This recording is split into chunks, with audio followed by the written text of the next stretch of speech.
जब सेल बढ़ती है किसी चीज की तो आप ऑटोमेटिकली उसको और पुश करने की तरफ भागते हो। आयुर्वेद में हनी को इतनी ऊंची पदवी दी हुई है, मतलब आप कोई भी होली बुक उठाएं, कुरान उठाएं, कुछ भी उठाएं, हनी को सबसे ऊपर रखा गया हर उसमें। कैफे कॉफी डे अप्रोच था, एक लास्ट मिथ ये है कि हनी को कभी भी हॉट में नहीं डालना चाहिए। अच्छा। हम जो सुबह उठ के गर्म पानी और नींबू और शहद पीते हैं, वार्म में लेना चाहिए, गुनगुने में। उस टाइम पे ऐसा लग रहा था कि स्टेबल जॉब नहीं है। हनी मेसी बहुत है। Entrepreneurs keep striving. वो एक लेवल पे आके अगर रुक जाते तो वो एंटरप्रेन्योर नहीं कहलाते फिर। तो रुकना है ही नहीं एंटरप्रेन्योर को, we have to keep going. आज हमने एक ऐसे फाउंडर को बुलाया जिनका बिजनेस हनी यानी कि शहद के अंदर है। आपने इनको रिसेंटली शार्क टैंक में देखा होगा और इन्होंने अपने पूरे बिजनेस को हनी के अराउंड बनाया है। शहद के बारे में हमने सारी डिस्कशन की कि शहद की मार्केट कितनी बड़ी है, उसकी सप्लाई चेन क्या होती है। इस बिजनेस में सबसे यूनिक सेलिंग पॉइंट जो कि इनका पैकेजिंग है, वो पैकेजिंग को इन्होंने कैसे क्रैक किया। इंडिया से ये एक्सपोर्ट भी अपना कर रहे हैं शहद को, हनी को। एक्सपोर्ट मार्केट कितनी बड़ी है, उसमें क्या चैलेंजेस आते हैं, सारा कुछ हमने इनसे सीखा आज। और सबसे इंटरेस्टिंग बात ये थी कि इन्होंने हमें हनी और शुगर, इसके जो बीच में एक मिथ रहता है कि यार हनी कंज्यूम करनी चाहिए तो कितनी करनी चाहिए, कैसे करनी चाहिए, वो सब कुछ इन्होंने हमें सिखाया। तो अगर आपको एक अच्छा बिजनेस बनाना है या एक करियर के ऊपर आप लोग अपना लर्निंग या ग्रोथ देख रहे हो तो ये एपिसोड आपके लिए काफी इंपॉर्टेंट हो सकता है। बट टाइम पास करने आया तो शायद ये बोरिंग लगे, लेकिन अगर अच्छा लगे तो जरूर कॉमेंट में बताना कि ये एपिसोड कैसा था। और कॉमेंट में हमें ये बताओ कि और कैसे कैसे फाउंडर्स या किन लोगों को हम लोग अपने पॉडकास्ट पे ला सकते हैं। और चैनल को जरूर सब्सक्राइब कर लेना, क्योंकि हम हर सैटरडे और वेडनेसडे को एक नए गेस्ट को लेके आते हैं। आप लोगों के लिए काफी मेहनत कर रहे हैं, तो जरूर बताओ कैसा लगा।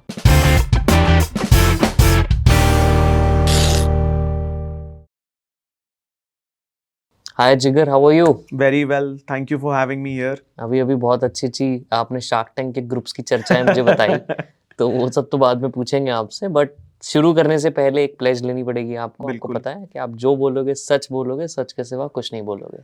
आई प्लेज, मैं जो भी बोलूंगा सच के सिवाय कुछ नहीं बोलूंगा। आप लोगों को इतनी अच्छी मीठी मीठी हनी खिला के इतना करोड़ों का बिजनेस कर रहे हो, हमें वो समझना है कि वो कहाँ से सीखा, कैसे किया। बट उसके पहले, बिजनेस से आने से पहले थोड़ा सा आपकी बैकग्राउंड समझना चाहते हैं कि आप हो कौन, कहाँ से आते हो और यहाँ तक कैसे पहुँचे। जी, सो मैं जिगर मेरा नाम, I am 44 years of as.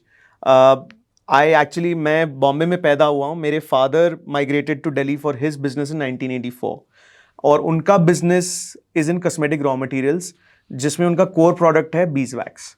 अच्छा। अब बीजवैक्स का एंसिलरी प्रोडक्ट होता है हनी।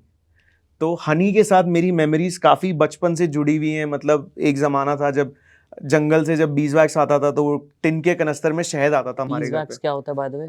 जो हाइव होता है, हाँ। वो खुद वैक्स होता है एंड दैट इज द अच्छा। ओनली नेचुरल वैक्स जो पाया जाता है। बाकी और जो वैक्स होते हैं वो ऑयल डेरिवेटिव्स होते हैं। तो जितना भी आपका स्किन रिलेटेड प्रोडक्ट्स हैं, जैसे लोशंस, क्रीम्स या लिपस्टिक्स, मेजॉरिटी कंपोनेंट बीजवैक्स होता है, क्योंकि स्किन उसको अब्जॉर्ब करती है। और हनी छत्ते में होता ही है। तो जब भी बीजवैक्स एक्सट्रैक्शन होता है तो हनी अपने आप निकलता था। तो ये लोग कनस्तर भेजते थे और फिर हम घर पे बैठ के उसको ऐसे बचपन में छानते थे और सबको बॉटल में भर के बांटते थे। अच्छा। तो माय मेमोरी ऑफ हनी, मेरा पहला प्यार वहां से शुरू हुआ है। ये सब मुंबई में होता था? दिल्ली। अच्छा, दिल्ली। सब दिल्ली। 84 से हम दिल्ली में ही है, तो मतलब मेरा स्कूलिंग सब दिल्ली में हुआ है। देन मतलब मेरा ग्रेजुएशन मैंने किया बीकॉम में दिल्ली यूनिवर्सिटी से।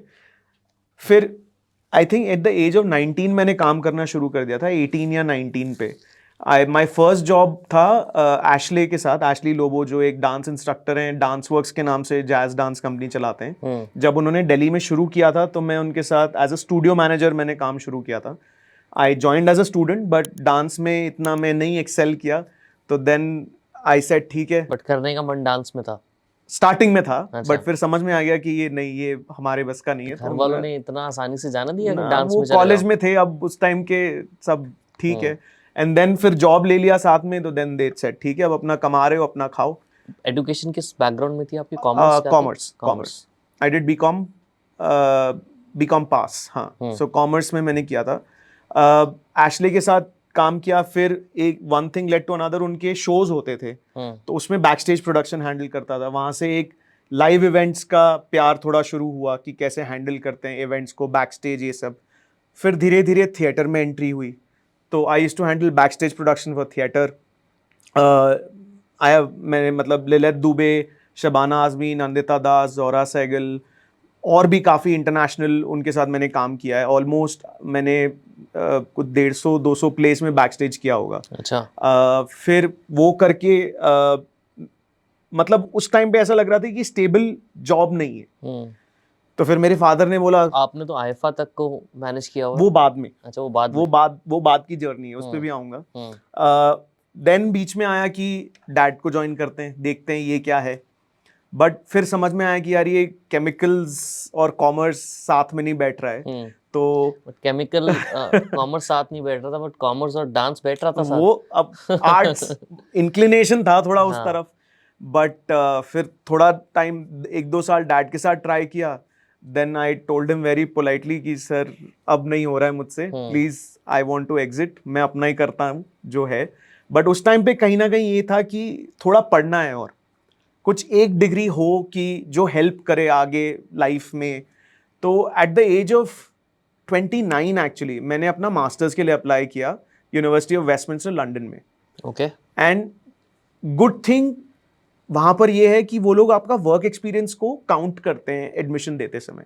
इट्स नॉट ओनली मार्क्स, क्योंकि मेरे फ्रैंकली अंडर ग्रेजुएशन में मार्क्स अच्छे नहीं थे कि मैं कहीं पे भी घुस पाता। कितने मार्क्स थे? I think 49%। अच्छा। तो उसमें तो कहीं कुछ होना नहीं था हिंदुस्तान में तो। बट इसलिए पूछा कि लोगों को समझ में आया कि 49 वाला भी कंपनी बना सकता है। Exactly right. तो एक वर्क एक्सपीरियंस था जो जब मैंने अप्लाई किया तो उन्होंने उसको कंसिडर किया। उन्होंने बोला कि ठीक है अब आप एडमिशन ले सकते हो। तो 1 साल का मास्टर्स था, तो मैं लंदन गया।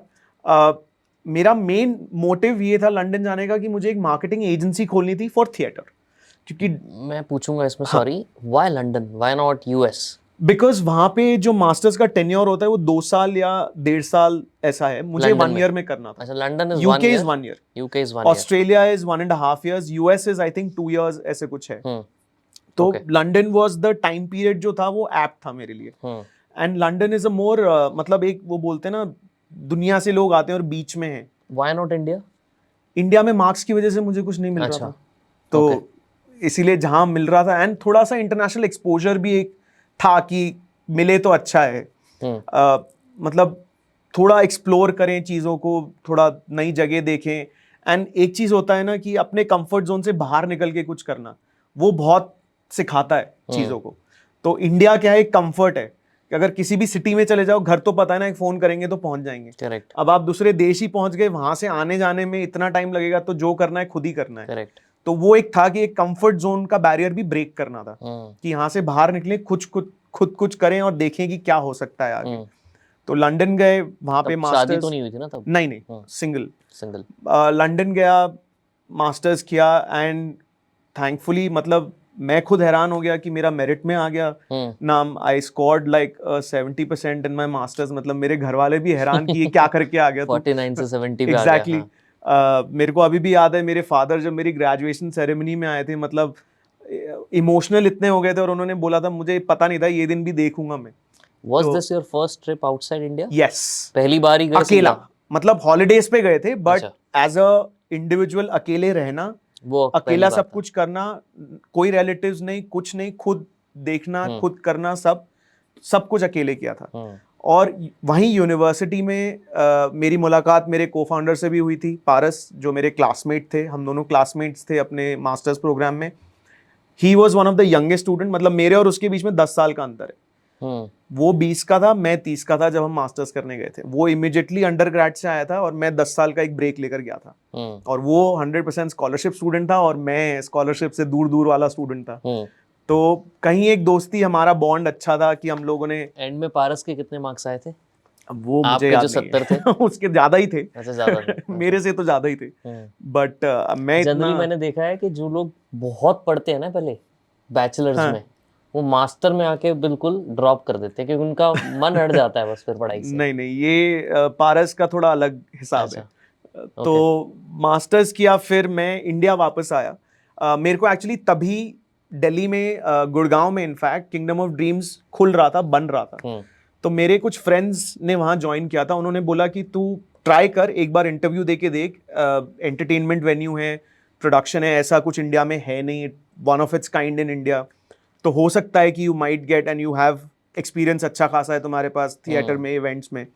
तो मैंने लंदन से ही वहाँ अप्लाई किया, बिकॉज एक पॉइंट ये भी था, जब मैं लंदन गया तब वो लीमन ब्रदर क्रैश हुआ था, तो वहाँ पर जॉब्स बिल्कुल खत्म हो गई थी। Otherwise you would have stayed there. Otherwise मतलब एक चीज ये भी थी कि I was already 30 and UK में वहाँ का एक्सपीरियंस ज्यादा काउंट होता है, दे डोंट काउंट यहाँ का एक्सपीरियंस। समझ गया। तो मुझे फ्रॉम ग्राउंड जीरो फिर शुरू करना पड़ता। मुझे वो वेस्ट नहीं करना था अपना टाइम, और मतलब इतना नहीं था कि मुझे यहीं रहना है। लाइक मेरे दिमाग में ये था नहीं कि मुझे यूके में ही बसना है। ठीक है। मुझे कहीं ना कहीं था कि मैं वापस इंडिया आऊंगा और यहीं पे वापस शुरू करूंगा। तो मैंने किंगडम ऑफ ड्रीम्स में अप्लाई किया एंड लकीली मेरे को बोल दिया उन्होंने कि आ जाओ इंटरव्यू के लिए इंडिया, बात करते हैं। और तब शुरू हो रहा था। मैं गया, मैंने शो रनर का पोजीशन था, तो उसके लिए अप्लाई किया था एंड उनका यूके से टीम आया था मुझे ट्रेन करने के लिए। शो रनर मतलब अगर आपको किंगडम ऑफ ड्रीम्स में अभी कभी आपने शो देखा हो तो द स्टेज वाज कॉम्प्लिकेटेड, मतलब उसमें रिवॉल्व थे, अलग अलग चीजें, सिस्टम्स थी। तो शो रनर एक ऐसा आदमी होता है जो सबको क्यूज देता है कि किस टाइम पे क्या होना है। अच्छा, एक्टर्स मतलब की अब ये एंट्री कब बंदा होगी, आएगा, हाँ, अब वो साउंड बंदा कब आएगा। चेंज होगा, लाइट कब चेंज होगा, कोई अगर मैकेनिकल क्यू है तो उसको कब आपको ऑपरेट करना है कि वो सही टाइम पे ऑडियंस के सामने आए। और बहुत सारे ऐसे होते थे ऑपरेटर्स जो स्टेज नहीं देख पाते थे, तो उनका कनेक्शन शो रनर होता है। तो ये सब मैनुअली आपको याद रखना पड़ता था। स्क्रिप्ट पे हम लोग सब लिखते थे कि किस टाइम पे क्या होना है, किस डायलॉग पे क्या होना है। तो उसमें भी ऐसा होता था कभी एक्टर कोई डायलॉग भूल गया तो हमें इम्प्रोवाइज करना पड़ता था कि चलते रहना चाहिए शो। हमें पता है कहाँ प्रॉब्लम है, लेकिन ऑडियंस को नहीं पता चलना चाहिए कि इसमें कुछ गूफ अप हुआ है। तो बट ऐसे होता होगा काफी। अरे बहुत होता था, रोज ही होता होगा ऑलमोस्ट। कोई ऐसा मेजर गूफ अप याद है? एक बार लाइट चली गई थी शो के बीच में। हाँ। और हमारा एक जो मेन एक्टर्स है उनका एंट्रेंस था, वो ऊपर से उड़ के स्टेज पे आती थी। अच्छा। तो उनको हार्नेस, बॉडी हार्नेस पूरे टाइट लगे होते थे, और एकदम से ब्लैकआउट हो गया। Oh fuck. और हमें पता ही नहीं चला कि ये क्या है, और एक्ट्रेस ऊपर लटक रही है। तो हमारा पूरा प्रोटोकॉल था कि ऑडियंस को पहले बाहर निकालो। तब तक वो लटके रहे? तब तक वो लटकी थी। एंड अच्छा। उसमें क्या होता है, हार्नेस इतना टाइट होता है वो ब्लड फ्लो रोक देता है। तो हमें सब ये जल्दी से जल्दी करना था। तो निकाला ऑडियंस को, उसको मैन्युअली नीचे लिया, तब तक बैकअप्स ऑन हो गए थे, तो उसको मैन्युअली नीचे लिया, हार्नेस खोला, उनको थोड़ा ब्रेक दिया, ब्रीदर दिया कि कर सकते हो कि नहीं आगे। फिर वापस उन्होंने बोला हाँ, तो फिर वापस वो री सीन से शुरू किया हमने, ऑडियंस को वापस बुलाया, बिठाया। 1 घंटे का डिले था, बट वो एक सबसे बड़ा मोमेंट था जब ऐसा कि अब क्या होगा, वो वाला था। ओके। तो किंगडम ऑफ ड्रीम्स किया। फिर किंगडम ऑफ ड्रीम्स के साथ साथ, because it was a Wizcraft collaboration, मेरे को चांस मिला आईफा का शो रनर बनने के लिए। आईफा रॉक्स करके उनका एक होता है before the main IIFA event, 2011 Toronto में। आईफा रॉक्स का शो रनर मैं था। और भी काफ़ी बड़े शोज किए, जैसे global Indian music awards, GIMA awards. उस समय F1 इंडिया में नया नया आया था, तो F1 के इंटरनेशनल अवार्ड्स इंडिया में हुए थे तब पहली बार। तो वो शो भी मैंने रन किया था। मतलब ऑल सारे F1 मोटर स्पोर्टिंग के दिग्गज सारे यहीं पे थे, उनकी गाड़ियां भी यहीं आई थी हिंदुस्तान में, किंगडम ऑफ ड्रीम्स में। सो ऐसे काफी आप तो बड़े सबसे बड़े मिले होगे इनसे।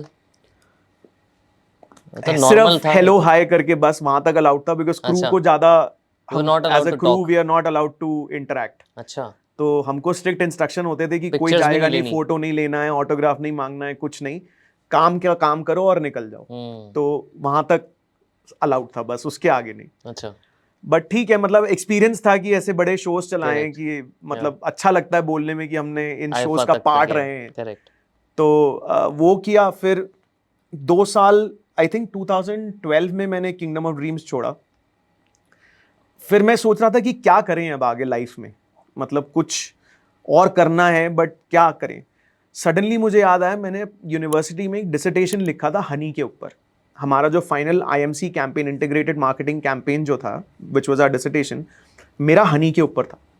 और मेरे को याद है मेरे प्रोफेसर ने, हेड ऑफ डिपार्टमेंट ने उस पर लिखा था कि don't let it go to waste, try and make something out of it. वो लाइन मेरे साथ कहीं ना कहीं एक थी कि इसको कभी ना कभी कुछ करेंगे, छेड़ेंगे कभी। तब स्ट्राइक हुआ, क्यों नहीं, इसको देखते हैं। वापस उसको निकाला धूल से, थोड़ा झाड़ा फूका, देखा, पढ़ा उसको। मैं तो हैरान हूँ आपने रखा कैसे हुआ था वो। नहीं, मेरे पास अभी भी मेरी यूनिवर्सिटी की सब बुक्स, सारे प्रोजेक्ट्स क्या अभी भी बात मैंने है। अच्छे से रखे हुए हैं।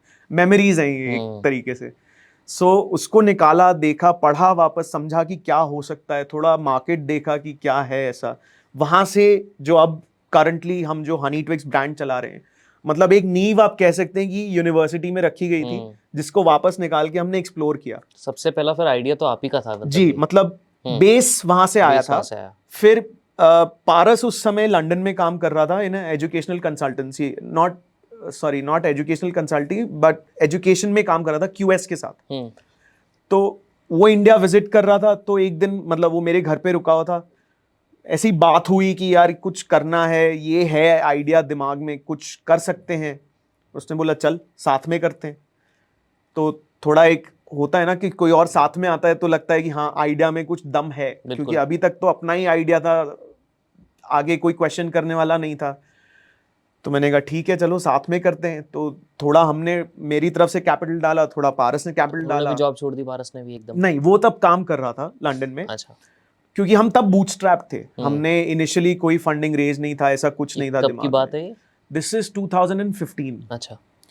तो हमारी फर्स्ट मशीन तब आई।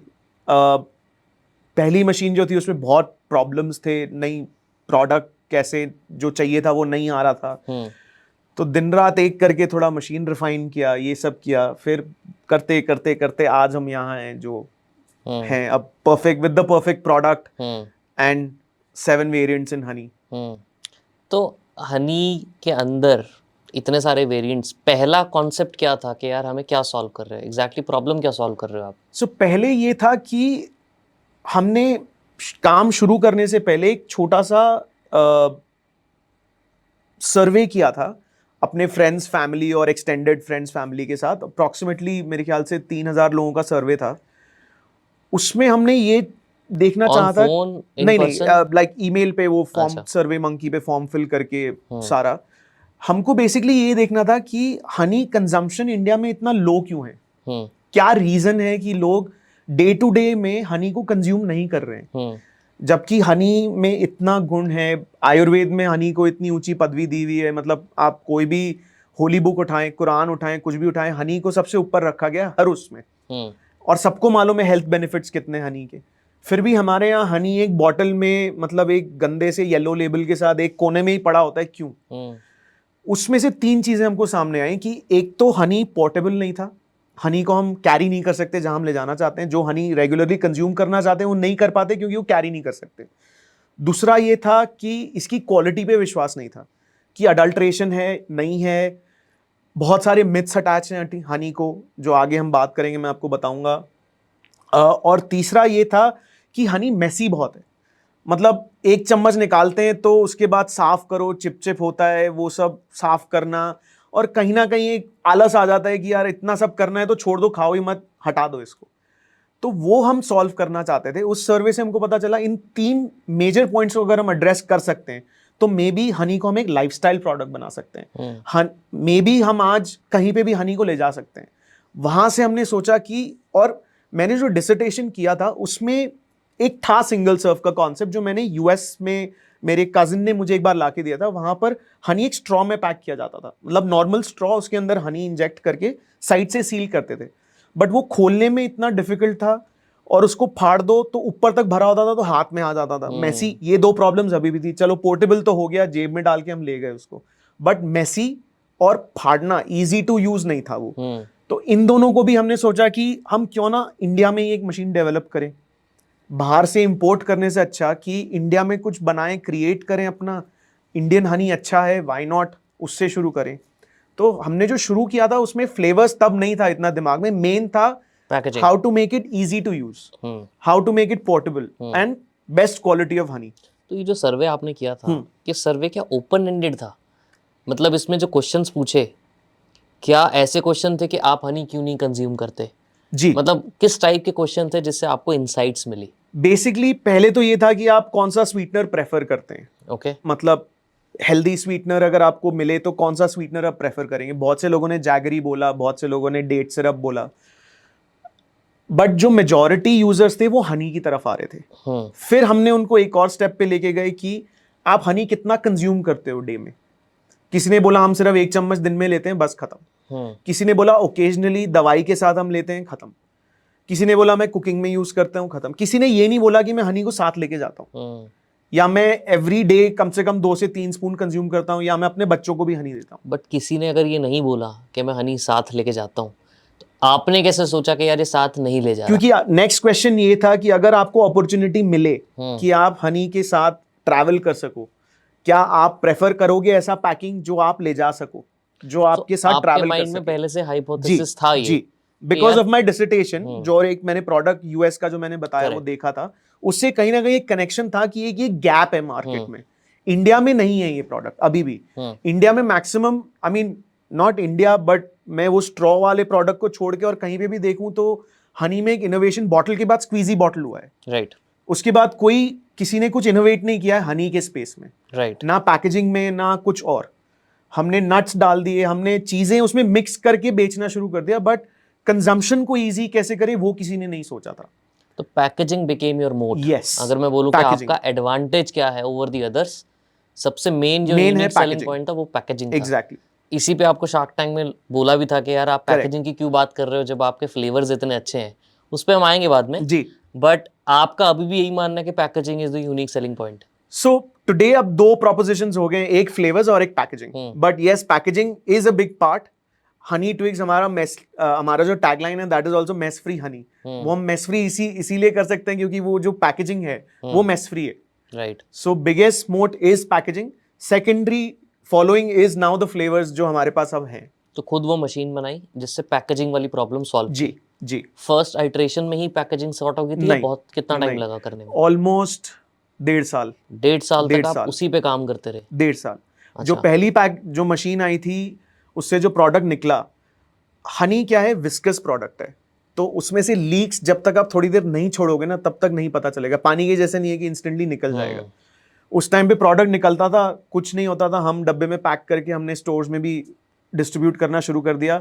और मेरी आदत ये थी, स्टार्टिंग में हम इनिशियली 2-3 स्टोर में ही थे, मतलब प्रीमियम मार्केट जैसे दिल्ली में खान मार्केट हो गया, अच्छा, या चाणक्यपुरी हो गया, थोड़े इंटरनेशनल जो प्रोडक्ट्स रखते हैं, जो इंटरनेशनल कस्टमर्स को भी केटर करते हैं, क्योंकि एज प्रोडक्ट थोड़ा यूजर एजुकेशन रिक्वायर्ड था इसमें, तो जिनको समझ ये में आए। लोग को आपने रीच आउट कैसे किया, मतलब कन्विंस कैसे किया कि हमारा प्रोडक्ट रख लो? तो हमने उनको पहले बोला कि नया कॉन्सेप्ट है, कम से कम ट्राई करके देखो, चलो बिकेगा तब नेक्स्ट ऑर्डर देना, एक डिब्बा तो रख लो। ट्राई करने में तो कुछ नहीं जा रहा। थोड़े सैंपल्स दिए कि कस्टमर को दिखाना, ट्राई कराना, फ्रीबीज दिया थोड़ा कि आप इंट्रोड्यूस करोगे तभी तो नया प्रोडक्ट बिकेगा। तो थोड़े दुकानदारों ने बोला ठीक है हम रख लेते हैं। बट सैडली क्या हुआ, जब मैं 3rd डे या 4th डे दुकान में जाता था ना प्रोडक्ट देखने, नीचे एक मेरे को लीक का एक डब्बे पे दिखने लगा, लीक मार्क।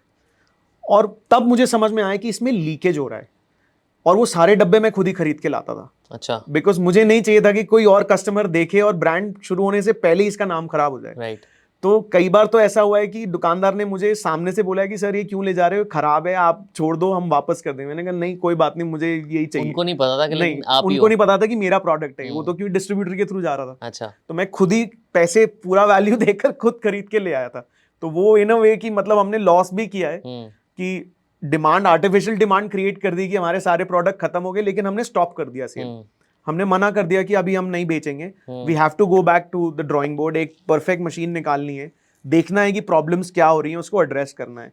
तो काफ़ी लोगों से मिले, मतलब थ्रू नेटवर्किंग, या जो मशीन्स बनाते थे उनसे कि कैसे हो सकता है, क्या हो सकता है। थैंकफुली एक जेंटलमैन मिले जिन्होंने बोला कि मैंने पहले हनी में काम किया है, मतलब ऐसी मशीन नहीं बनाई है, बट मुझे मालूम है हनी रिएक्ट कैसे करता है। बिकॉज हनी एक बहुत टेम्परेचर सेंसिटिव प्रोडक्ट है, आप उसको हीट भी नहीं कर सकते। अब फिलिंग के टाइम पे आपको थोड़ा सा रनी भी चाहिए। तो हमारी जो पूरी मशीनरी डिज़ाइन हुई थी वो हनी को बिल्कुल ध्यान में रखते हुए, हर एक उसका फीचर ध्यान में रखते हुए हमने बनाया था। तो आज हमारी जो अब मशीन है करंट, हमारे हर लेवल पे थर्मोस्टेट कंट्रोल है कि ओवर हीट ना हो, प्रोडक्ट पे कभी भी कॉम्प्रोमाइज़ नहीं होना चाहिए इन द क्वालिटी।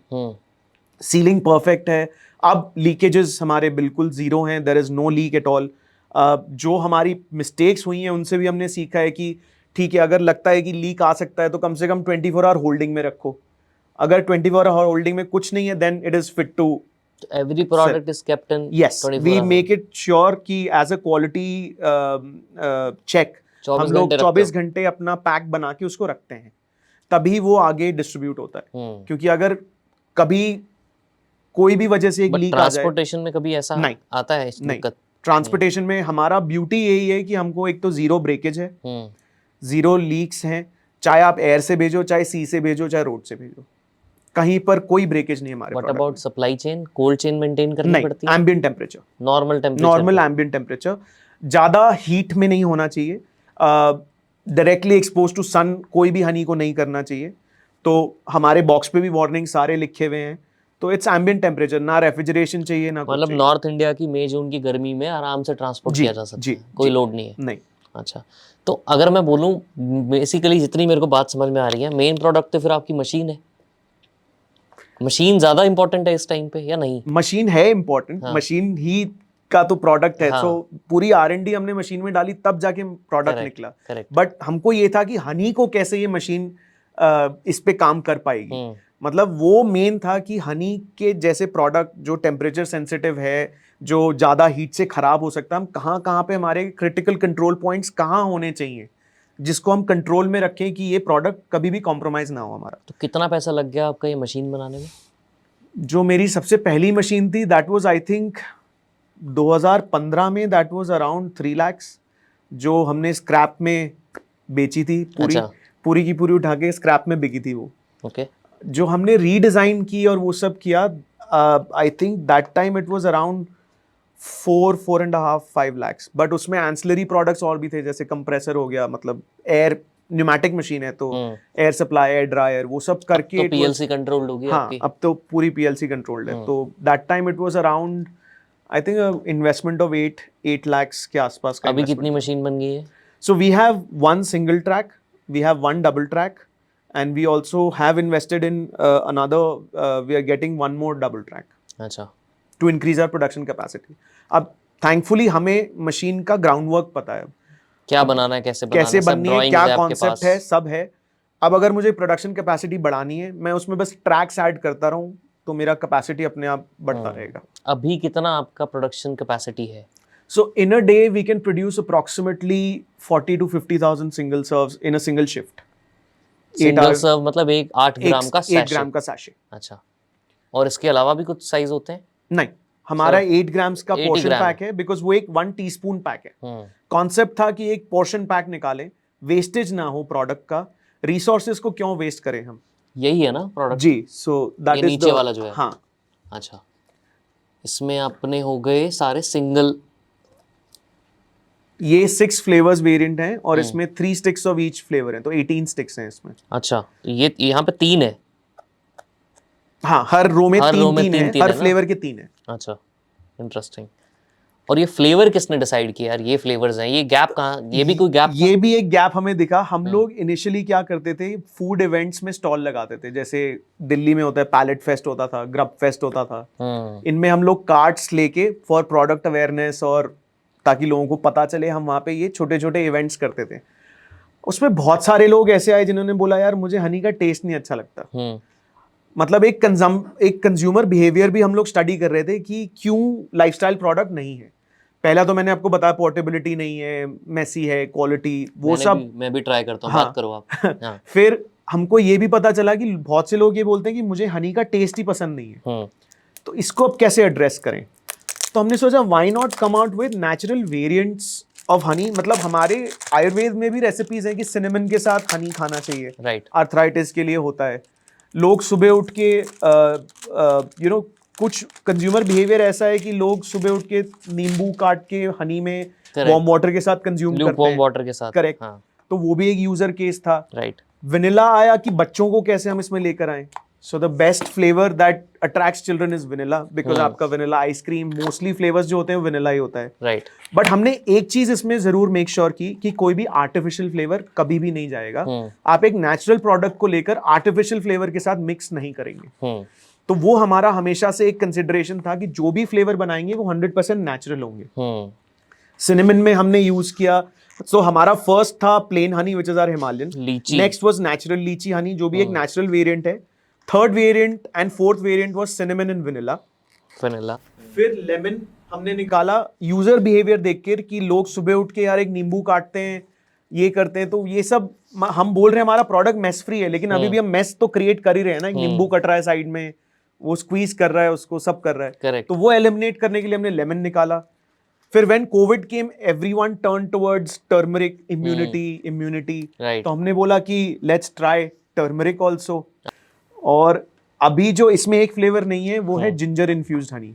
ओके। वो हमारा लास्ट विंटर में निकला है, क्योंकि विंटर में सबका गला खराब होता है। लुकिंग एट दिल्ली का पोल्यूशन, राइट। सबके गले ऑलरेडी खराब हो जाते हैं। तो Correct. जिंजर इज समथिंग जो ऑलरेडी बोला गया है कि अच्छा है हनी के साथ।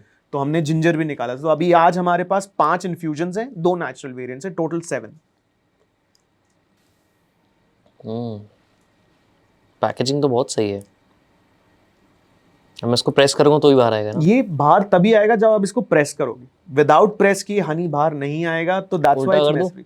उल्टा करने पे तो ऑब्वियसली गिरेगा, but when you are consuming it, या you are consuming it straight way. You can't, मतलब ऐसा नहीं है कि आपने, जैसे बॉटल्स होता है, बॉटल आपने खोल के रखा, हाथ लग गया, गिर गया। इसमें हाथ लगेगा, ये फ्लैट ऐसे गिरेगा, बट ड्रिप आउट नहीं होगा, करेगा, एकदम नहीं पूरा बाहर नहीं आएगा। राइट। और हम इसमें क्या करते हैं, ऊपर थोड़ा सा स्पेस भी छोड़ते हैं कि आप जब प्रेशर से खोल रहे हैं, जो आपका हैंड प्रेशर लग रहा है, उससे हनी फ्लड आउट नहीं होना चाहिए आपके हाथ में। आपने एक चीज और नोटिस की होगी, साइड में एक नेक है, जैसे राइट। ये जो है, हनी सिर्फ यहां से आएगा। करेक्ट। पूरा नहीं पूरा आएगा। फ्लड नहीं होगा। या इजी टेयर है ऑलरेडी, तो आप एक उसमें खोल सकते हैं। बच्चे, बूढ़े, इवन द एल्डरली पीपल, कई बार हनी की बॉटल्स जम जाती हैं, वो नहीं खुलती उनसे। Correct.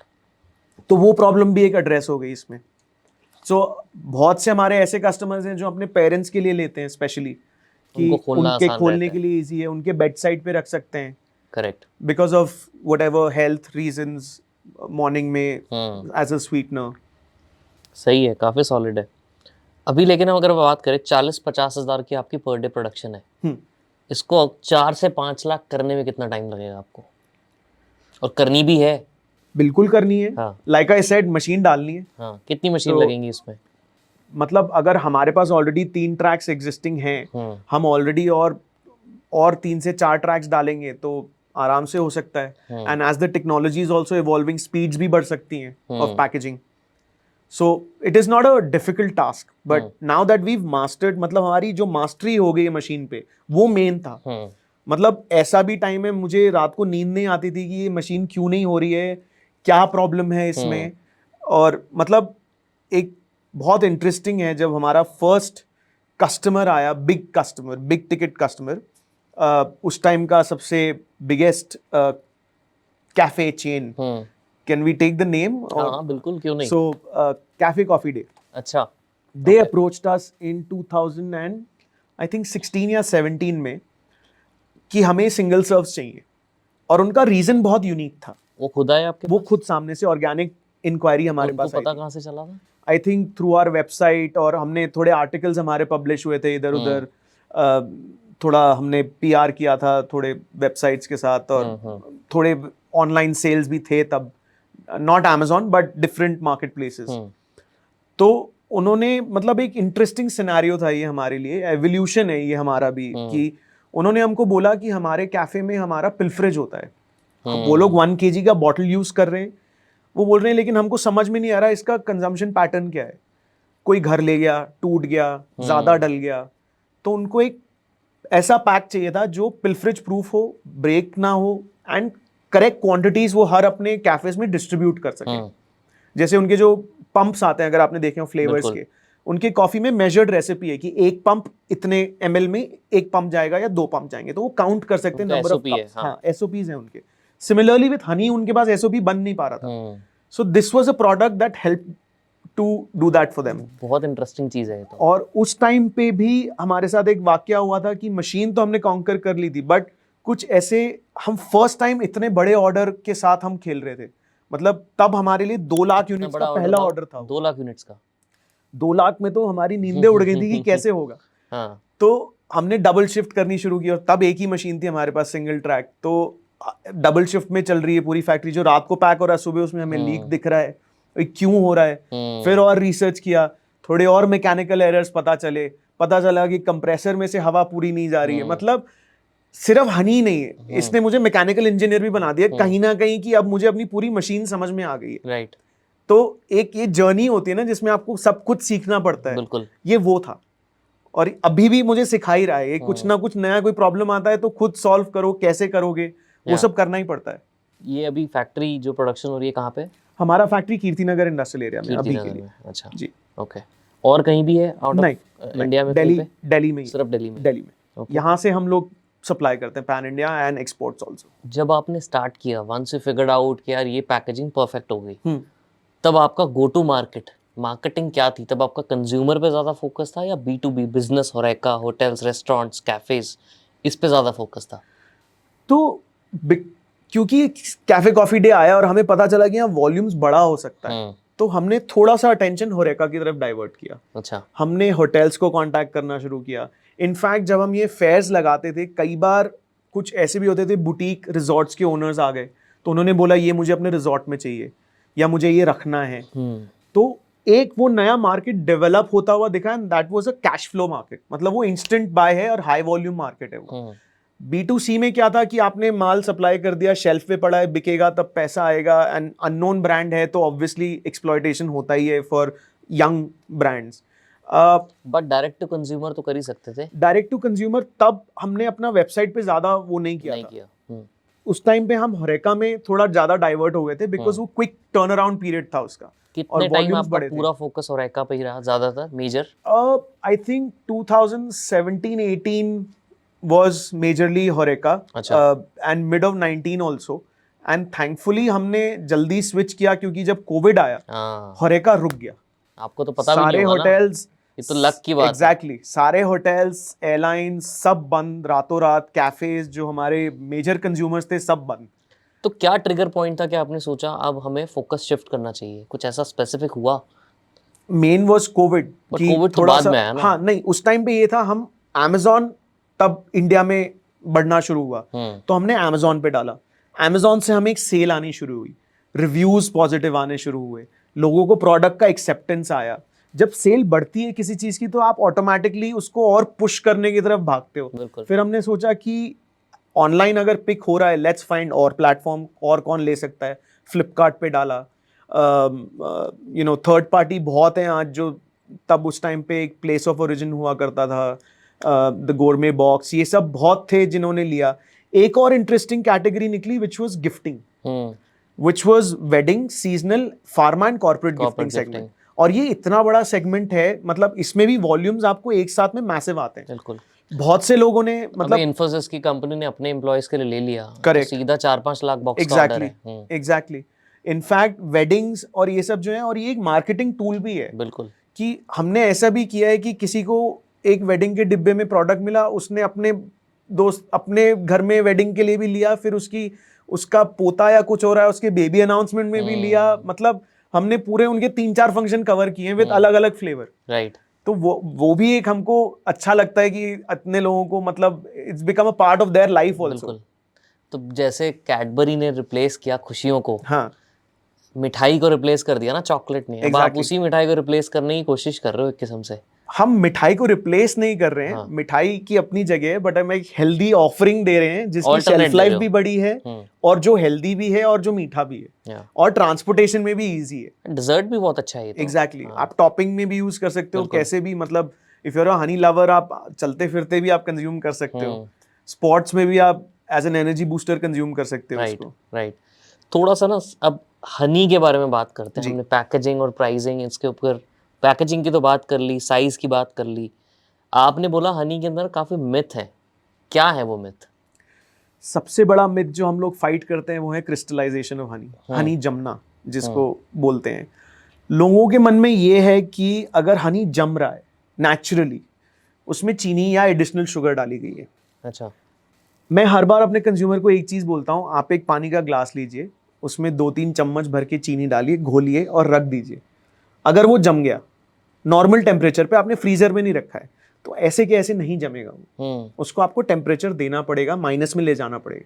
But Honey ambient temperature में अगर जम रहा है, that is a scientific reason.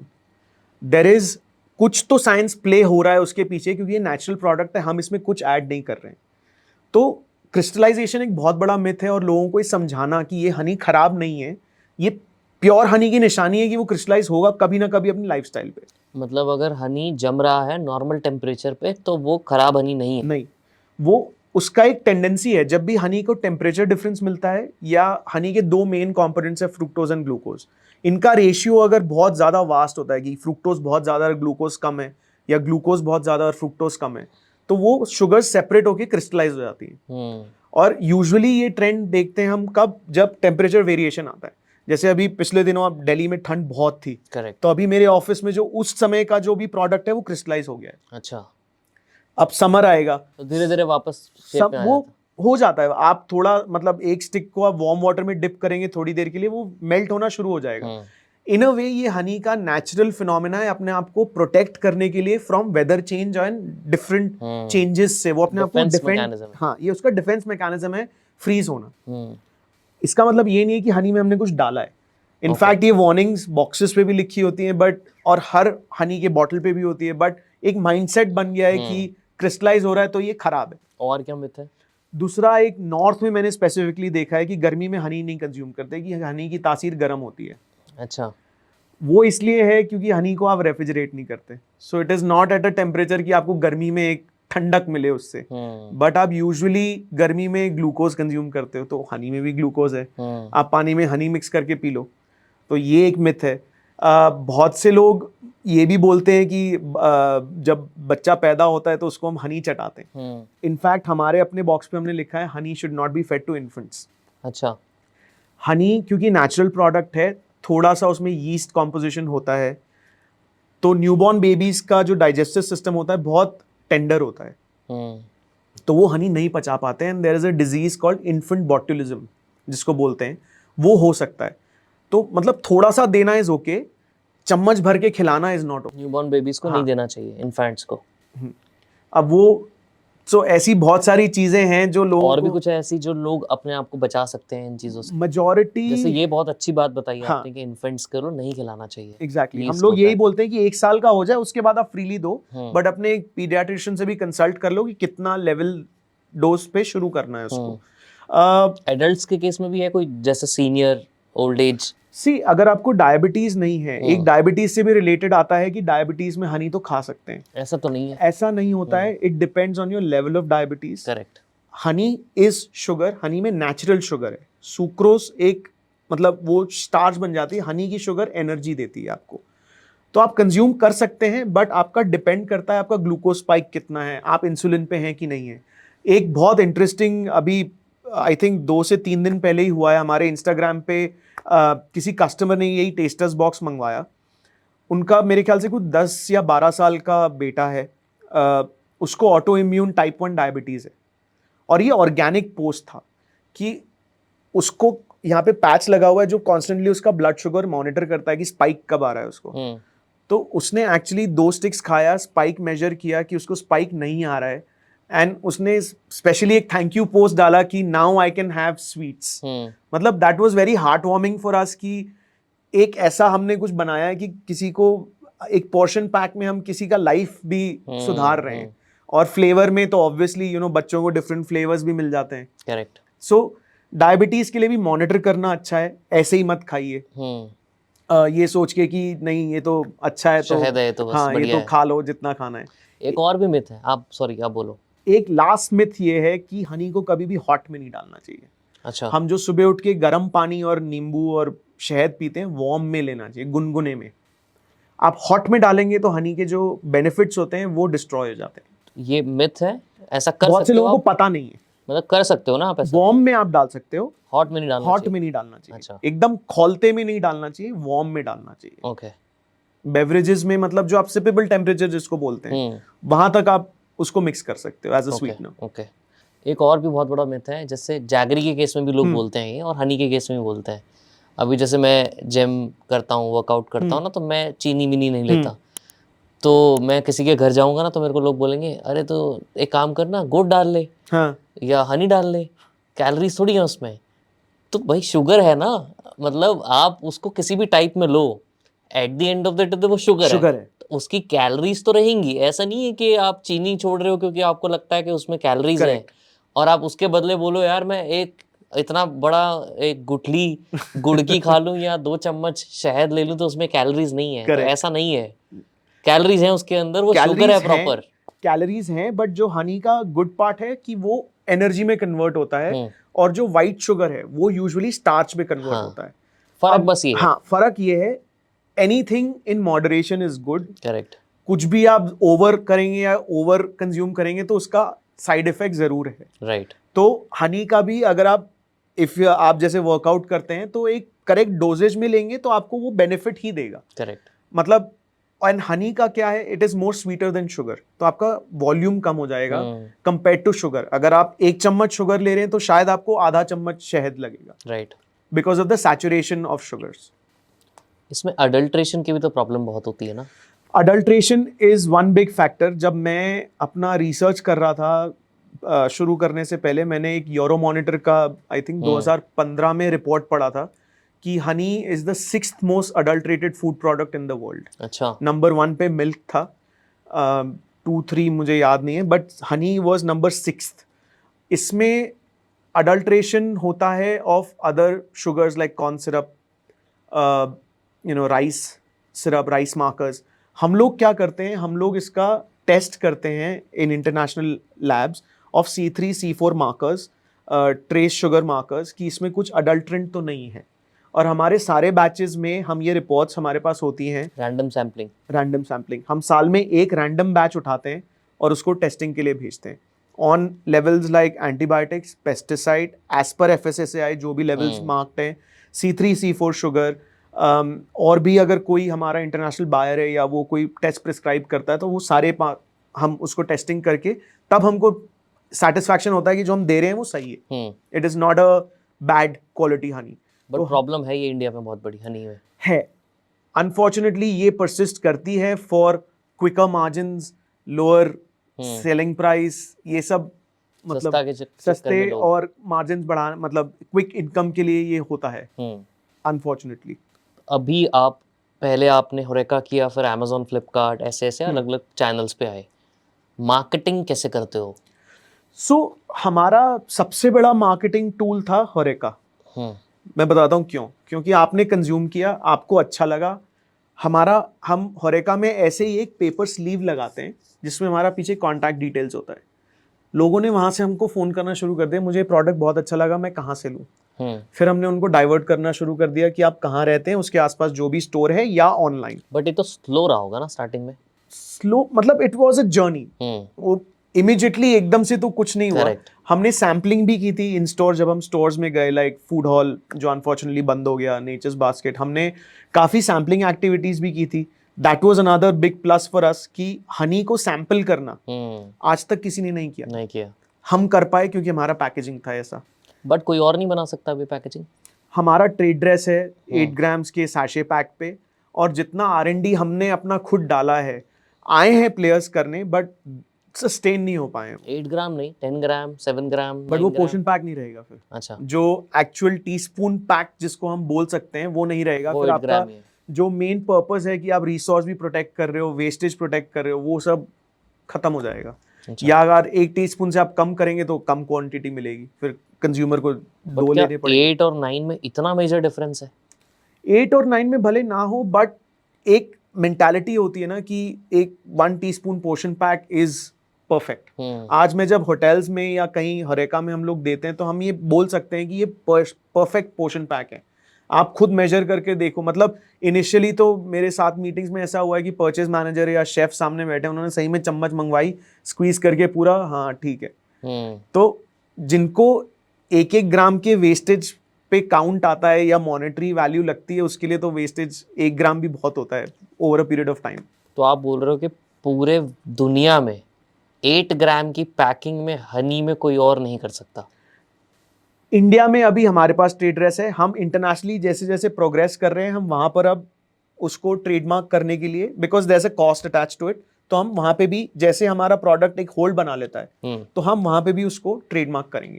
Trademark मतलब वहां पे प्रोटेक्ट करेंगे जितना हम आईपी में प्रोटेक्ट कर सकते हैं उसको। क्या खर्चा रहता है ये सब करने में? क्योंकि ट्रेडमार्क लेना तो बहुत अलग चीज है। ट्रेडमार्क अलग है, ट्रेड ड्रेस का कॉस्ट होता है। लॉयर फीस ऑब्वियसली जो आपका हैंडल कर रहा है, लॉयर की भी अपनी फीस होती है। फिर जब भी अगर एक उस पे क्या बोलते हैं, what do you call it,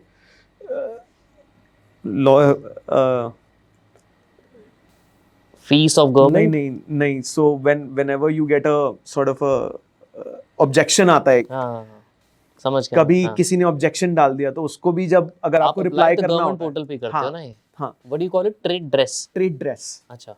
जैसे आप कोक का बॉटल देखेंगे, कोक का बॉटल पे भी ट्रेड ड्रेस है, हम्म कोक के बॉटल को कोई कॉपी नहीं कर सकता। हम्म एक और बहुत इंटरेस्टिंग चीज है मैकडोनल्ड्स, जिसमें बर्गर सर्व करता है जिस बॉक्स में, वो भी ट्रेड ड्रेस प्रोटेक्टेड बॉक्स है, उसका लॉकिंग कैसे होता है, अच्छा। तो आप देखेंगे वो बॉक्स भी कोई कॉपी नहीं करता है। बर्गर किंग का अपना स्टाइल है, क्योंकि वो मैकडोनल्ड्स ने अपना वो एक बना के रखा है अपना, उसका यूनिकनेस जो है। इस कॉन्सेप्ट को बोलते हैं ट्रेड ट्रेड ड्रेस। ड्रेस, ये पेटेंटिंग जब आप नहीं कर पाए, क्योंकि हम्म। पेटेंट ऑन पेपर होता है when you before you launch the product, correct. तब मुझे नहीं पता था अनफॉर्चुनेटली, तो मैं इसको पेटेंट नहीं कर पाया। But the next best thing was trade dress, तो हमने अपना प्रोडक्ट ट्रेड ड्रेस में प्रोटेक्ट किया हुआ है ओके। इंडिया में। तो सेम टाइप की पैकेजिंग कोई हाँ, नहीं बना सकता। Exactly, okay okay. एंड तो वो तो आपका ऑब्वियसली यूनिक पॉइंट है ही हाँ, वैसे भी। वो correct. प्रोटेक्ट हो गया तो आई थिंक फिर तो काफी विन विन हो जाता है। करेक्ट, अब कोई भी बनाएगा तो उसको आपसे 2-3 गुना बेहतर ही बनानी पड़ेगी पैकेजिंग, या कुछ Exactly. और ही बनाना पड़ेगा। एग्जैक्टली, वो करने में उनको बहुत टाइम लग जाएगा। रिसर्च जाएगा, तब तक आप ऑलरेडी निकल चुके होगे आगे। आगे हमेशा एक कदम आगे ही रहना है ना, इसलिए तो Correct. Flavours Yeah. Everything we keep evolving. तो इसकी सप्लाई चेन कैसी है अपनी हनी की अभी? तो हनी जो है वो हम एक सिंगल सोर्स वेंडर से परचेज करते हैं, उनका अपना फिल्ट्रेशन प्लांट है, अपनी लैब है, तो हमको बेनिफिट ये मिलता है कि हमको हर एक सर्टिफिकेट ऑफ एनालिसिस के साथ एक बैच हमारे पास आता है, एक क्वालिटी मेंटेन होती है। द रीज़न हम एक ही वेंडर के साथ काम करते हैं कि मेरे को क्वालिटी मेंटेन करनी है।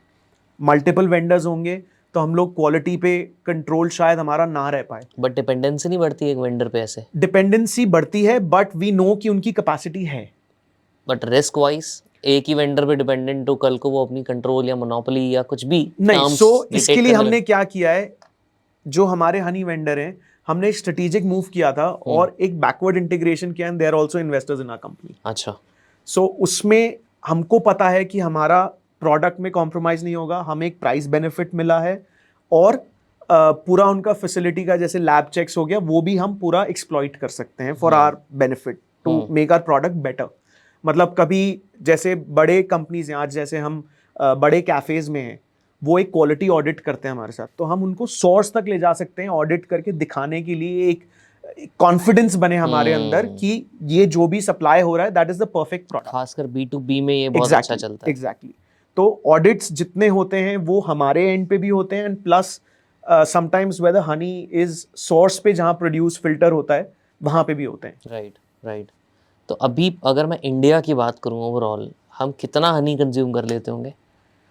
कोई नंबर है? इतने टन, इतने litre, whatever you call it. So India में in terms of tonnage I don't have a clear number, but it's a 23.2 billion market का है हनी का, और उसमें से 50% एक्सपोर्ट्स होता है। 50% एक्सपोर्ट, 50% एक्सपोर्ट होता है, 50 is consumption. 50 is internal consumption.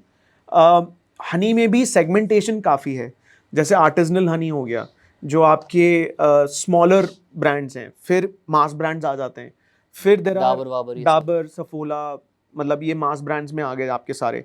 Then there is also a smaller segment which is unorganised, जो घर घर जाके शहद बेचते हैं, या हाईवे पे लगे हाईवे होते पे हैं लगे counters। होते हैं, मतलब उनके अपने छत्ते से निकला है, उन्होंने बेचना शुरू कर दिया। तो ये 3 सेगमेंट्स में हनी का मेजर है सेल, एंड आर्टिजनल सेगमेंट अब ग्रो कर रहा है काफ़ी, क्योंकि नए ब्रांड्स आ रहे हैं। आई मीन इसमें लीडिंग ब्रांड अभी I think is Under the Mango Tree. Artisanal में there is indigenous also. Artisanal मतलब छोटा? आर्टिजनल मतलब अलग अलग फ्लेवर्स, उन्होंने अच्छा। नेचुरल फ्लेवर्स लॉन्च किए हैं, प्लस थोड़ा सा ऑर्गेनिक की तरफ वो लोग गए हैं, ऑर्गेनिक सर्टिफिकेशन आया है, plus you know the packaging is more premium, या मोर अपीलिंग, मोर मोर ज़ेंजी। अपीलिंग। हाँ, मतलब वो कपड़ा लगा के ऊपर वैसे Right, सारा मास ब्रांड, मतलब whatever is sold in your medical stores, normal but किराने की महंगा नहीं दुकान, हो जाता ये आर्टिसनल बनने के चक्कर में सब कुछ? महंगा हो जाता है, इसलिए आर्टिजनल थोड़ा सा नीश सेगमेंट में चला जाता है। हमारा जो प्लेसिंग है वो इन दोनों के बीच का है, दोनों के बीच का है। हम आर्टिजनल और मास ब्रांड के बीच में। क्या ये कॉन्शियस चॉइस थी या बाय डिफॉल्ट हो गया ऐसे? नहीं, ये कॉन्शियस चॉइस था हमारा, बिकॉज एक कहीं ना कहीं हमको पता था कि ये जो सिंगल सर्व है, this is a niche segment, ये मासेस को नहीं अपील करेगा। इमीडिएटली नहीं करेगा, over a period of time hmm जब समझ में आ जाएगा कॉन्सेप्ट तब अपील करेगा। बट उस टाइम के लिए हमको मिड में बैठना है, क्योंकि प्राइस सेंसिटिव भी काफी है। अब जैसे कई बार ऐसा होता है, कोई हमारा प्रोडक्ट उठाता है, स्ट्रेट अवे कंपैरिजन एक मास ब्रांड के साथ होता है, उनका तो इतने का है, आपका तो इतना है, बिल्कुल आपका महंगा है। अब वो महंगा इसलिए बिकॉज हमारा सिंगल होने की वजह से there is an additional packaging cost attached to correct it, correct. There is a convenience cost attached to it. तो अगर मैं टी स्पून की बात करूं, जी, मास ब्रांड का टी स्पून मान लीजिए 10 रुपए का पड़ता है, एग्जाम्पल है, आपका वही सेम टी स्पून कितने का पड़ता होगा? मेरा अगर आपने 10 बोला तो मेरा 11.5, वो तो नॉट अ बहुत वेरी ज्यादा बिग नहीं है, डिफरेंस, बट 10-15%। जब वो 1 किलो में उसको कंपेयर करते हैं ना, तो वो तो एक ज्यादा नंबर है, बड़ा हो जाता है। 100 का फिर हाँ, 115 हो तो जाता फिर है। हम उनको यही बोलते हैं कि आप केजी में मत कंपेयर कीजिए इसको आप एज अ कन्वीनियंस पैक देखिए कि करेक्ट, आप इसको कैरी कर पा रहे हैं, इसकी वैल्यू आप इसकी फिर वैल्यू समझिए। अलग है। हाँ करेक्ट। तो इसीलिए हम एक मास और आर्टिजनल के बीच में आके हमने अपने आप को पोजीशन किया था कि that's where we can sell easily. Retail point of view से तो मैं समझ गया, कंज्यूमर पॉइंट ऑफ व्यू से समझ गया कि ये फिर भी बेचना आसान है क्योंकि उनको वैल्यू अलग दिखती है। B2B में जहाँ पे सब कुछ प्राइस के ऊपर घूमता है, करेक्ट आप कोई भी चेन उठा लो, होटल उठा लो, उनको तो 1-1 रुपए बचाने का रहता है करेक्ट कि यार करेक्ट। पैसा बचे। वहाँ पे ये दिक्कत नहीं आती क्योंकि वो मास ब्रांड करते होंगे, पहले 2-2 किलो की पैकिंग लेते होंगे, उसमें से एक एक चम्मच निकालते होंगे, कंपैरिजन तो वही रहता है। फिर वहाँ नहीं, क्या करते हो? तो उसमें हम जब भी ऐसे अपने कस्टमर्स के पास जाते हैं ना, हम पूरा एक स्टडी करके जाते थे। ये एक हमारा एक कोर हमने बनाया है कि जिसके को भी तुम अप्रोच कर रहे हो उसको कम से कम स्टडी करो कि उसका पेन पॉइंट क्या है। होटल्स का पेन पॉइंट है वेस्टेज। वेस्टेज में भी एक कॉस्ट है। अगर कोई बोल में हनी दे रहा है, वो 1 चम्मच नहीं डालेगा, वो कम से कम I think 20 to 25 grams honey जाएगा वो बोल में। आपने एज अ गेस्ट 1 स्पून ले लिया, अब वो उसको रीयूज भी नहीं कर सकता, बिल्कुल वो उसको फेंकना ही पड़ेगा। राइट, तो वो एक वेस्टेज कॉस्ट भी अटैच्ड है उसके साथ। करेक्ट। और आप होटल्स में देखते हैं जो जार्स आते हैं या ब्लिस्टर पैक्स आते हैं, they range from 15 grams to 30 grams के बीच में। तो सेम वेस्टेज कॉस्ट है, प्लस कन्वीनियंट नहीं है, ग्लास बॉटल्स मतलब ब्रेकेज थ्रेट भी है। और इन रूम्स होटल्स में स्पेशली जब आप इन रूम डाइनिंग में रखते हैं, आपको एक स्पून साथ में रखनी पड़ेगी। मतलब ये थोड़ा एनालिसिस मैंने अपने एंड से भी किया था, और मैंने कि होटल वाले को समझाया भी था, तब उनको समझ में आया था कि एक स्पून भी अगर वो रख रहे हैं, उसके साथ एक वॉशिंग कॉस्ट अटैच्ड है, उसको धोना भी पड़ेगा उसको। गलती से एक ड्रॉप कारपेट पे गिर गया, आपने सब क्लीनिंग कुछ देख कॉस्ट भी लिया है कि एक अटैच्ड एक है। चीज पकड़ लिया आपने। एग्जैक्टली, सो उसका क्लीनिंग कॉस्ट भी अटैच्ड है। तो वो सब हटाने के लिए आर पैकिंग इज एप्ट कि इसमें ये सब चीजें नहीं होंगी। आज की डेट में अगर आप होटल रूम्स में देखते हैं, स्टरर होता है, मिल्क पाउडर होता है, स्टरर होता है, कॉफी और टी बैग्स होते हैं। राइट, हमारे को भी स्पून नहीं चाहिए, स्क्वीज किया, स्टरर से स्टर किया, खत्म। So you don't need anything extra with our product. Right, correct, interesting. India अगर मैं बोलूँ, आपने मेरे को बहुत सारी चीज़ें बताई, राइट। इंडिया के अंदर आपने अपॉर्चुनिटीज़ बताई कि क्या क्या हो सकती हैं। इस पूरे बिजनेस को रन करने में चैलेंज क्या है? चैलेंज इसमें एक तो सबसे बड़ा ये है कि क्वालिटी, लोगों को क्वालिटी एक्सप्लेन करना। Second is the myths, like I said, crystallisation. आज भी हमारे पास बहुत लोगों के फोन आते हैं कि आपका हनी जम गया। उनको हम एक्सप्लेन करते हैं, बट हम एंड में ये नहीं, उनको कभी भी फोर्स नहीं करते हैं आप इसको कंज्यूम कीजिए। I will explain it, but मैं उनको ये भी बोलता हूँ मैं आपको रिप्लेसमेंट दे दूंगा इसका, क्योंकि कल को मेरे को ये नहीं चाहिए कि कोई हमसे काम करना बंद कर दे। तो हमारा जॉब ये है कि उनको एक्सप्लेन करें एक्चुअली ये क्यों हुआ है। और हम लोग लिंक्स भी भेजते हैं, थोड़े जर्नलिस्टिक आर्टिकल्स भी उसमें लिंक अटैच करके देते हैं कि आपको पता तो चले कि ये हुआ क्यों है। But we will always replace it. The other I think main challenge is जो हनी की समझ है वो अभी पूरी नहीं है। हमको पता है कि हनी अच्छा है, लेकिन उसके आगे हमें नहीं पता कि और क्या है हनी। तो वो एक मेन चैलेंज आ जाता है जब यूजर को समझ में नहीं आता ना कि ये प्रॉब्लम्स क्यों हो रही हैं, उसको एक्सप्लेन करना becomes a little challenging for us. ये तो आपने परसेप्शनल चैलेंजेस मुझे बताए मोस्टली। ऑपरेशनल चैलेंज भी कुछ है स्केल करने के लिए? Operational challenges, like I said, it's a new concept, user education.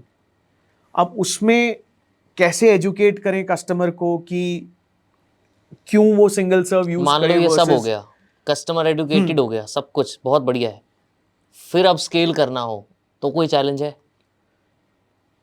I don't think क्या सोर्सिंग भी कोई चैलेंज है आपको? सोर्सिंग अभी हमारे लिए कोई चैलेंज नहीं है। फ्लेवर क्रिएशन हमारे लिए अभी चैलेंज नहीं है। हमने अपनी सारी टीम सेट करके रखी है जो सब करके हमको परफेक्ट प्रोडक्ट निकाल के दे। तो अगर आपका कॉन्सेप्ट क्लियर है ना, तो आई डोंट थिंक चैलेंजेस इतनी आती हैं। चैलेंजेस आती हैं initially when you start the business, जब लोगों को नहीं समझ में आ रहा कि कैसे होगा, कहाँ होगा। बट हमें कहीं ना कहीं स्टेज पे आ गए हैं कि अब हमें पता है कि अब हमको स्केल कैसे करना है। बट हाँ, एक स्टोर्स में जाना, मतलब थोड़ी ये ऑफलाइन इज अ चैलेंज, क्योंकि कई जगह पे लिस्टिंग फीस होती है, कहीं पर मॉनेटरी होता है। So for a growing company this becomes a financial. आप अभी ऑफलाइन रिटेल में हो? हम लोग बहुत कम है अभी, करना है? अब हम कर रहे हैं because actually after our episode aired on Shark Tank हमको बहुत डिस्ट्रीब्यूटरशिप क्वेरीज आई हैं फ्रॉम टियर 2 टियर 3 सिटीज। अच्छा। तो अब हमने ये रियलाइज किया है कि इनको केटर करने के लिए हमें भी अपना थोड़ा इवॉल्व करना पड़ेगा। पर टियर 2 टियर 3 ज्यादा प्राइस सेंसिटिव नहीं होगी? तो उनके लिए अब हम नए पैकेजिंग निकाल रहे हैं। अच्छा। मतलब we are coming out with a 3 stick pack, okay, which is price sensitive. 3 which stick is pack का मतलब 3 डंडी का एक पैक निकालेंगे। अच्छा अच्छा, विच विल सेल बिटवीन, ऐसे रो में होगा वो? नहीं, जैसे एक पैक के अंदर 3 स्टिक्स। अच्छा।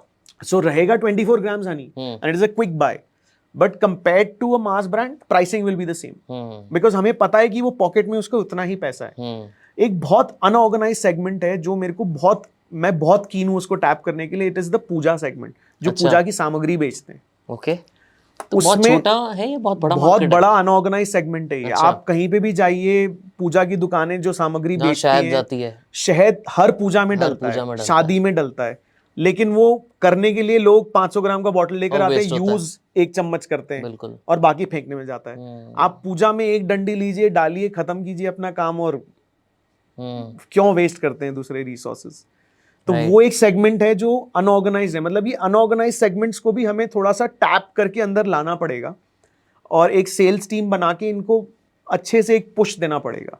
अभी ओवरऑल सेल्स के अंदर अपना होरेका विच इज B2B जी, एंड ऑनलाइन कितना स्प्लिट है अभी?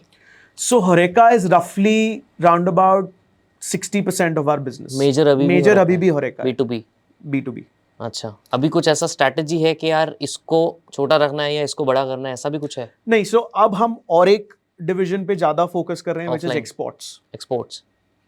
बिकॉज हमारा प्रोडक्ट ऐसा है जो एक डायस्पोरा को ही सिर्फ कम्युनिकेट नहीं करता है, कि मतलब ऐसा नहीं है कि सिर्फ इंडियंस को ही कम्युनिकेट करेगा। This can go to any person who consumes honey. तो इंटरनेशनली अभी हम Amazon.com पे हैं। हमने इनिशियली एडवर्टाइजिंग पुश किया। अब नाउ हमको पता है कि हमारी सेल्स जब हमने शुरू किया was approximately $1,500 in a week. Now we are sitting in a month, sorry. और अब हम करते हैं राउंड अबाउट $8,000 to $9,000, $10,000 कितने टाइम में? इन अ मंथ्स टाइम। नहीं मतलब ये मतलब 1500 हमने से शुरू किया था कितने time में? अगस्त 21 में। अच्छा। और इनफैक्ट Amazon इंडिया ने ही हमें इंट्रोड्यूस किया कि आप यूएस जाओ, that is a bigger evolved market for single serve. और हमारा ट्रम्प कार्ड था the variants that we have, the flavours, क्योंकि वहां सिंगल सर्व प्लेन हनी में अवेलेबल है, बट जिंजर, टर्मरिक, सिनेमन ये सब नहीं है। एंड स्पेशली अब India is known for its herbal side, मतलब स्पाइसेस हो गया या हर्ब्स हो गए, इंडिया इज नोन। तो टर्मरिक जैसे है तो उसमें हम स्पेशली मेघालय से एक टर्मरिक लाते हैं जिसको लाकाडोंग टर्मरिक बोलते हैं। तो हम लोग वो टर्मरिक यूज करते हैं अपने टर्मरिक इन्फ्यूज्ड हनी में, जिसकी कर्क्यूमिन वैल्यू बहुत ज्यादा है। एंड प्लस हमारे जो भी वेरिएंट्स जब बनते हैं हम स्टडी करते हैं उसको कि और क्या डाल सकते हैं कि इसकी वैल्यू एडिशन कंज्यूमर को ढंग से मिले। तो टर्मरिक में हम थोड़ा सा ब्लैक पेपर कॉन्सेंट्रेट भी डालते हैं, बिकॉज पेपर और टर्मरिक जब साथ में मिलता है तो ह्यूमन बॉडी में एब्जॉर्प्शन ज्यादा होता है। तो एक वो होता है ना, जैसे बचपन में जब काढ़े बनते थे, ध्यान दिया होता है कि क्या क्या डलता है। हाँ, तो वो एक रीजन की वजह से होता था, ऐसे ही नहीं है। मतलब वो रीजंस आयुर्वेद से भी निकले हैं या हमारे घर के नुस्खे भी आप कह लो, उनको हम, हाँ, वो कहीं ना कहीं हमने इनकॉर्पोरेट भी किया है उनको अपनी रेसिपीज बनाने में। बट एक्सपोर्ट में सिर्फ Amazon.com ही है एक चैनल या और भी कर रहे हो आप? तो हम जो मिडिल ईस्ट GCC कंट्रीज कर रहे हैं वो ऑफलाइन है मेजरली। वहाँ डिस्ट्रीब्यूटर है, डिस्ट्रीब्यूटर है, इंपोर्टर करता है और स्टोर्स में डिस्ट्रीब्यूट करते हैं। GT या मॉडर्न ट्रेड? Both and होरेका। मतलब अच्छा। होरेका भी हम एक्सप्लोर कर रहे हैं विथ होटल्स। जो मॉडल होरेका का हमने यहाँ देखा वैसे वहाँ पर भी कैफेज हो गए। प्लस हमने अभी साउथ अफ्रीका और केन्या में एक टेस्ट ऑर्डर किए हैं अभी टू एक्सप्लोर की और कितना ग्रोथ हो सकता है. So we are expecting bigger orders from there. And especially after Shark Tank, we've gotten inquiries from almost 17 plus countries, new markets, कि they are interested in the product. So we are in conversation. एक दो के orders अभी final stages पर हैं finalization के लिए. कुछ conversations चल रही हैं. हमको partners ऐसे चाहिए जो strategically grow कर सकें business को. बट क्या कहाँ पे बेचना आसान है, बाहर या इंडिया में? देखिए जहाँ पर if I compare US to India, US में एक इवॉल्व मार्केट है सिंगल सर्व्स की. तो एक यूजर एजुकेशन थोड़ा कम है, उनको समझ है कि कैसे बेचना है. इंडिया में डायरेक्टली कंज्यूमर को बेचने में थोड़ा यूजर एजुकेशन है, but as a case study horeca थोड़ा इजी हो गया हमारे लिए. तो हर सेगमेंटेशन में अपने चैलेंजेस हैं, अपना है. मतलब मैं ऐसे नहीं बोल सकता कि India is a more difficult market. It also depends on the product and the segment you are going in. So I think horeca has picked up. B2C अभी थोड़ा सा it's in the evolving stage, evolve हो रहा है धीरे धीरे, order volumes बढ़ रहे हैं हमारे. एंड एक्सपोर्ट्स मतलब Amazon.com US इंटरनेशनली एक इवॉल्व मार्केट है, तो वहाँ सेल्स ऑब्वियसली हाई है हमारी. What about quick commerce, Zepto वेप्टो? Because of Shark Tank, we have now listed ourselves on Blinkit and Instamart. Blinkit is already active and we've already got मतलब हमारे 3-4 repeat POs आ चुके हैं. अच्छा. हमारे 3 चैंपियन फ्लेवर्स उसमें गए हैं, which is plain Himalayan honey, second was lemon honey, third is ginger honey. But आपको लगता है आपके प्रोडक्ट का क्विक कॉमर्स पे ज़्यादा अडॉप्शन होगा? ऐसा गट फील आ रहा है? मेरे को लगता है कि होगा कंपेयर टू इवन ऑनलाइन से. क्विक कॉमर्स होगा इस पे, बिकॉज एक क्विक बाय प्रोडक्ट भी होगा. अगर किसी को बच्चों को भी देना है या हनी चाहिए इमीडिएट चाहिए, या आपके घर पे कोई लोग आ रहे हैं चाय पे, उनको कुछ आपको सही अच्छे से प्रेजेंट करना है, तो एक वो भी हो सकता है.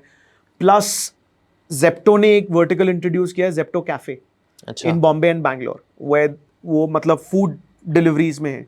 तो we have tied up with Zepto cafe also. They are also starting food delivery. अच्छा. उन्होंने sandwiches, coffee, tea coffee introduce कर दिया. Zomato and Swiggy.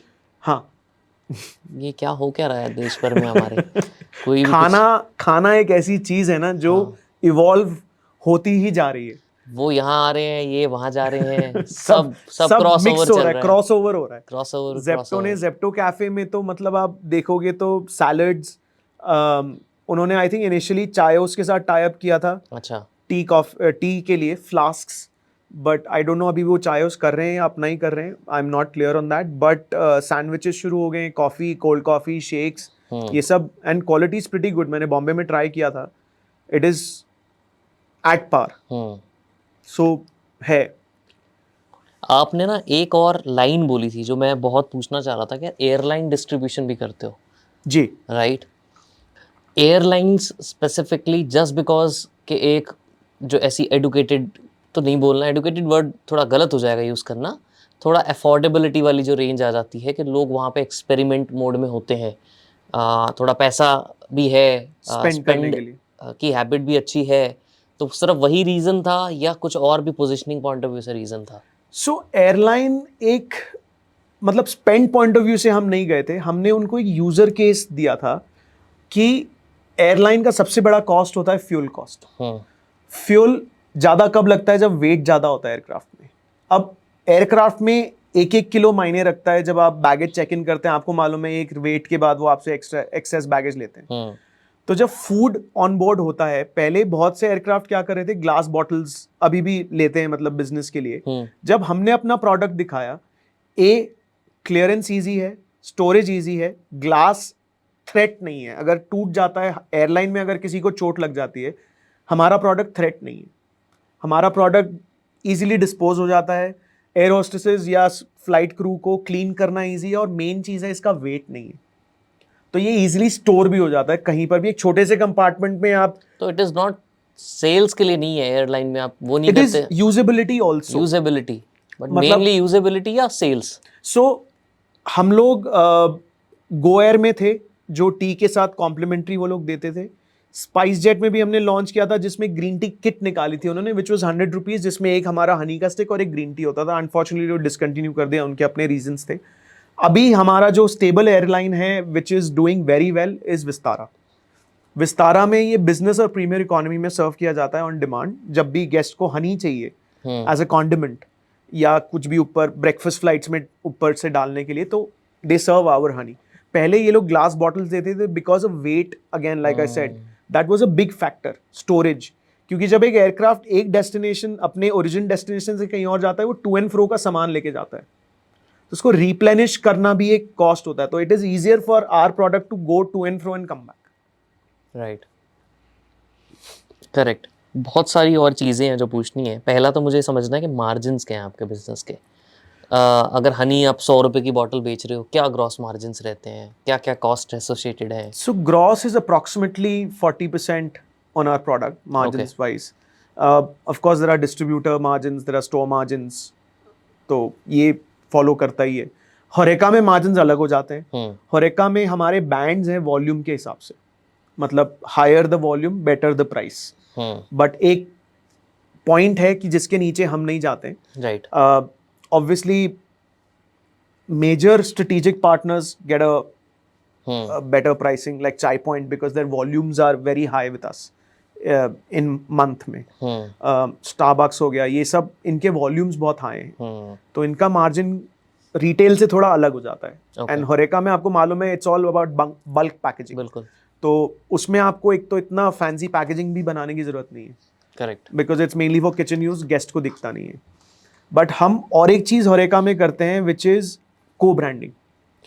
कुछ होटल्स को हम लोग उनका स्लीव पर लोगो प्रिंट करके देते हैं। जैसे शुगर सैशेस पे वो अपना लोगो प्रिंट करते हैं, वैसे हम हनी पे भी करके देते हैं। It completely depends on the hotel या कैफे। जैसे चाय पॉइंट है, उस पे चाय पॉइंट का लोगो प्रिंटेड। अच्छा, तो वो उसमें हम क्या करते हैं, जो प्रिंटिंग का होता है वो हम एडवांस में लेते हैं कॉस्ट। सेम चीज आप कॉर्पोरेट गिफ्टिंग में भी कर सकते हो। एग्जैक्टली, और करते भी हैं हम। जिनके pharma gifting specially, right, boxes पे कंपनीज के नाम, उनके लोगोज, वो हम कस्टम बना के देते हैं उनको, but at a higher volume, Obviously, not at a smaller volume. आपको तो रेलवेज में भी बहुत अच्छा हो सकता है। Railways is very price sensitive, तो जहां थोड़ा सा प्राइस सेंसिटिविटी आ जाता है ना, देयर थोड़ा हम नहीं अभी घुस पाए हैं, बट होपफुली सून। ये तो सारी बिजनेस की बातें होगी। कुछ हनी से रिलेटेड एक दो बात पूछूंगा, उसके बाद हम लोग खत्म करेंगे इसको।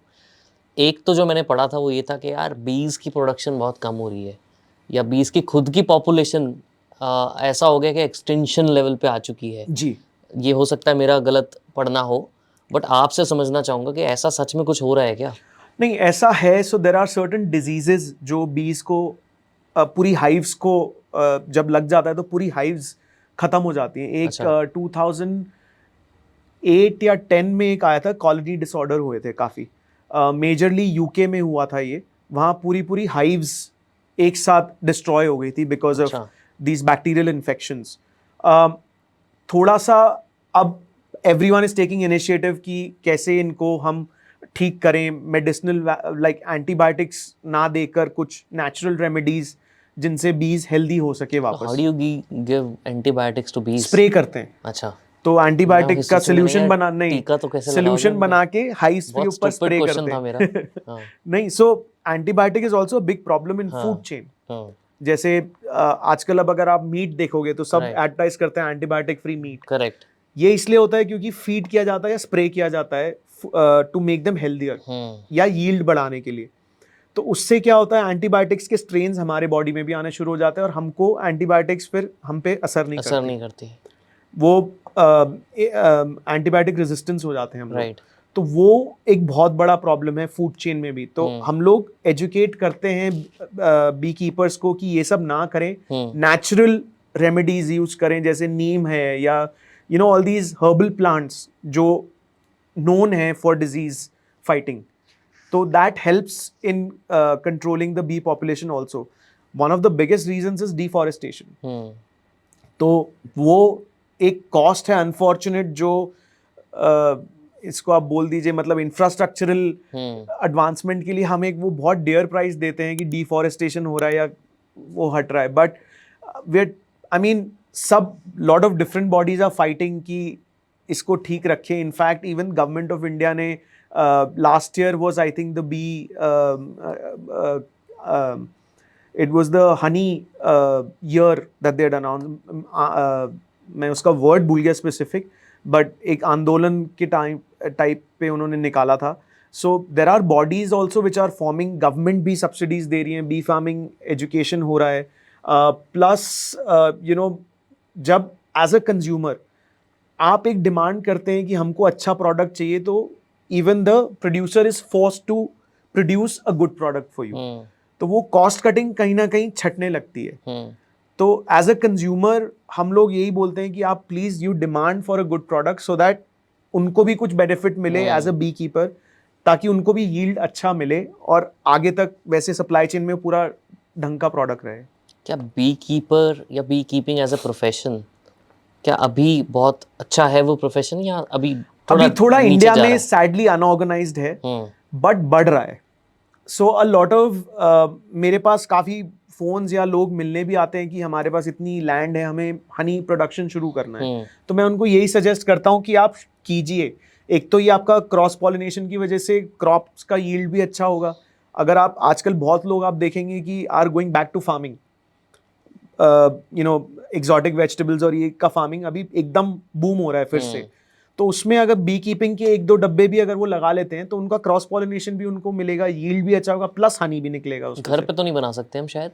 घर पे बाहर बी होता कीपिंग है नहीं हो पाएगी ना? बी कीपिंग आप कर सकते हैं अपने, मतलब आपके आसपास फ्लोरा होना चाहिए. मेन चीज है बी कीपिंग के लिए आपके पास फ्लोरा कितना है, ताकि बीज वो बीज उस जाके पे जाके नेक्टर लेके हनी बना सके. मतलब अगर आगे कॉलोनी में रह रहे हैं जहाँ ट्रीज ही नहीं है आसपास, तो फिर वो क्या ही खाएंगे और क्या ही बनाएंगे. सही बात है. तो वो है मेन. अगर आपके पास एक पैच ऑफ लैंड है जहाँ आपने, इवन अगर आपका अच्छा बुश गार्डन है जहाँ फ्लावर्स हो रहे हैं, तो आप एक बॉक्स से शुरू कर सकते हैं. You can always try and see कि कैसा होता है. लोग करते हैं. आई थिंक यूएस में एक कॉन्सेप्ट आया था कि टेरेस पे शुरू किया था लोगों ने. अच्छा.